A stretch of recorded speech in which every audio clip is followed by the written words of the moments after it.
All right, let's get right into it. Today we're going to break down the brutal, unforgettable opening of Stephen King's epic series, The Dark Tower, by looking at the very first book, The Gunslinger. You know, the story just throws us right in the deep end with one of the greatest opening lines ever written. We're dropped into this world that has, as King puts it, moved on. And that doesn't just mean it's old, it means reality itself is falling apart at the seams.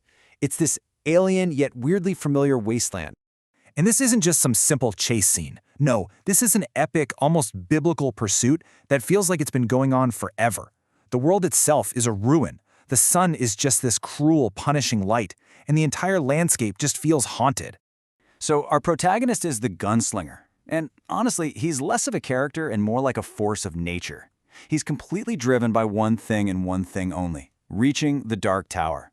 It's the center of all universes, and he believes it's the only thing that can stop his world and all worlds from completely unraveling. His focus is just absolute. And the one he's chasing? The Man in Black. This guy's a powerful sorcerer who doesn't just run. Oh no, he leaves behind what I can only describe as psychic landmines, twisting the world's despair into weapons. He's basically an agent of chaos, and his whole goal is to stop the Gunslinger for good. But to really truly get what the Gunslinger is all about and the insane price he's willing to pay, we have to look at this one single, horrifying event that defines him right from the start. We need to talk about what happened in the town of Tull. See, the Man in Black didn't just walk through Tull. He set up this perfect, insidious trap for his pursuer. He basically found a town drowning in desperation and turned it into a loaded gun aimed right at the Gunslinger. And the trap is just so brilliantly cruel. So first, he performs a miracle. He brings this local addict, Nort, back from the dead. That little trick gives him instant credibility with the town's fanatical preacher, a woman named Sylvia Pittston. Then, he just poisons her mind. He tells her the Gunslinger isn't a man, he's a demon, and he's coming for them. And this right here perfectly lays out the conflict, doesn't it? The Man in Black uses lies, magic, and chaos. The Gunslinger?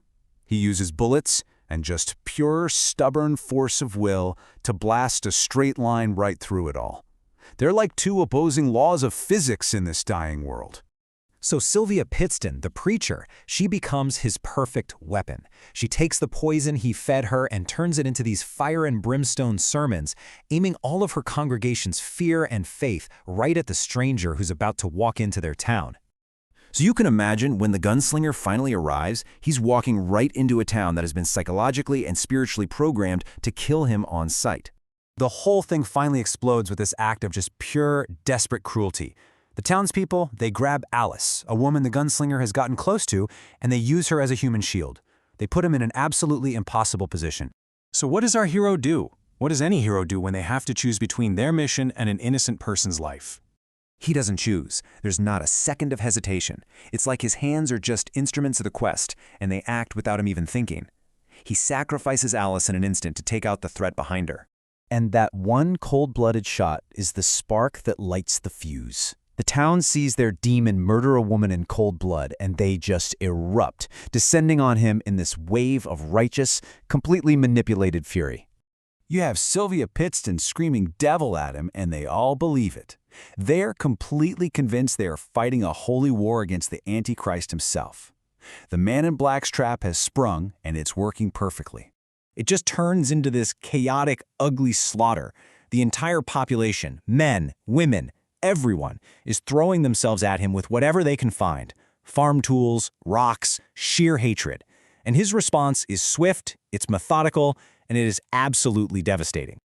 And when the fighting stops, when that last scream finally fades away, the true cost of the Gunslinger's journey becomes horrifyingly clear. And then, just silence. The dust slowly starts to settle back onto the main street of Tull, and you see the true scale of the carnage. He killed them, all of them, methodically. Every single man, woman, and child who came at him. The entire town has just been wiped out. And this forces you to ask that really hard question, right? Was he just a man defending his life against a mob that was tricked into attacking him, or was he a monster who just massacred anyone and everyone who stood in his way? But here's the kicker. For the Gunslinger, this huge tragedy, it's not an ending. It's not even a moment to stop and think. It is just another bloody obstacle on the path that has now been cleared. There's no remorse. There's no looking back. There is only the quest. He simply reloads his guns, checks his gear, and picks up the trail of the man in black like nothing more than a bad storm just passed through. And that leaves us wrestling with the central question of this whole saga, all laid bare in this one bloody event. What possible goal could ever justify this? For a quest this important, for a tower this dark, is there any price that's too high to pay?